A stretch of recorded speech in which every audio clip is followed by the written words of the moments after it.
بهتره بی سر صدا همینجا وایسی. حاله تو برو توی اتاق دختر. رسول تو داری چی کار میکنی؟ تو فقط ساکت شو. دارم میگم برو توی اتاقت. این نمیتونه زن حمزه باشه. این دختر خوبی. شما به وقاص چی گفتید؟ که من میخوام ازش جدا بشم؟ که دیگه نمیخوام با اون زندگی کنم؟ چی؟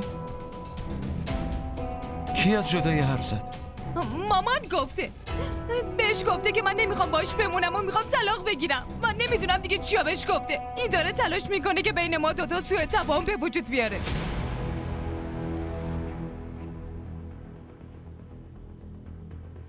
رامی چرت و پرت نگو. برو توی اتاقت. ساکت. رامی چی؟ رامی چی؟ من حالا نیستم که شما بهش هر تهمتی بزنید و همه هم حرف شما رو باور کنن.